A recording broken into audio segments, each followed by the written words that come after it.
కూటమి సర్కార్ అధికారంలోకి వచ్చిన కొత్తలో మొదటిసారి ఎమ్మెల్యే అయినటువంటి కొలికపూడి శ్రీనివాసరావు గారు రోజు వార్తల్లో వస్తూ ఉండేవాళ్ళప్పుడు.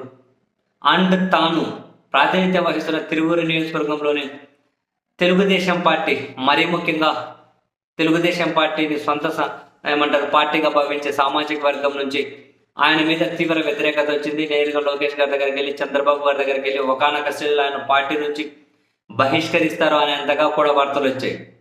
వెరసి మొత్తం మీద ఆయనకైతే బ్రేకులు వేశారు ఆ సామాజిక వర్గం చంద్రబాబు గారితో చెప్పి.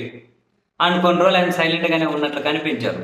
మళ్ళీ తాజాగా తిరువూరులో బెల్ట్ షాపులు అనే సబ్జెక్ట్ను తీసుకొని, లిక్కర్ షాపులు అనే సబ్జెక్ట్ను తీసుకొని ఆయన మళ్ళీ యాక్టివ్ అయ్యారు.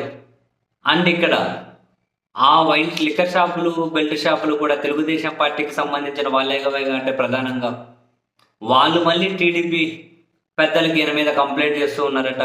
బట్ ఈ విషయంలో మాత్రం కొలికపూడి శ్రీనివాసరావు గారు నిన్న చేసిన విషయంలో మాత్రం అసంతృప్త విమర్శలకు ఆయన అర్హులు కాదు, ఖచ్చితంగా ఆయన ప్రశంసలకే అర్హులు. ఎందుకంటే ఓపెన్గానే చెబుతూ ఉన్నారు, తిరువూరు నియోజకవర్గంలో 130 బెల్ట్ షాపులు ఉన్నాయట. ఒక తిరువూరు మండలంలోనే 35-36 బెల్ట్ షాపులు ఉన్నాయట.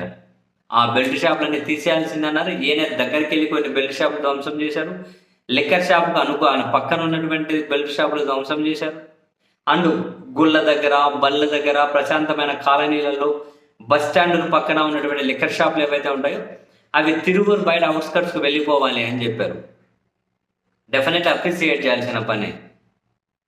ఏడంటాడు లిక్కర్ షాపులు ఏంటి, ఏడంటాడు బెల్ట్ షాపులు ఏంటి? సాక్షాత్తు ముఖ్యమంత్రి గారే చెబుతున్నారు కదా, బెల్ట్ షాపులు పెడితే బెల్ట్ తీస్తాము అని. సో ముఖ్యమంత్రి గారు చెప్పిన మాటలు ఈయన ప్రాక్టికల్గా చేతిలో చేసి చూపించారు. So they should appreciate definitely Kolikapudi Srinivasarao గారు. ఇది స్వాగతించాల్సిన పని. ముఖ్యమంత్రి గారే చెబుతున్నారు. బట్ ఇక్కడ బెల్ట్ షాపులు, లిక్కర్ షాపులు అన్నీ కూడా తెలుగుదేశం పార్టీ, మరీ ముఖ్యంగా ఇంకా మనం కొందరి గురించి డెఫినెట్గా మాట్లాడుకోవాలి, వాళ్ళవి కాబట్టి. అండ్ డెఫినెట్ తెలుగుదేశం పార్టీ వాళ్ళవే కాబట్టి వాళ్ళు ఇంకా మళ్ళీ ఫిర్యాదులు చేయడం ఈయన మీద మొదలెడుతున్నారు.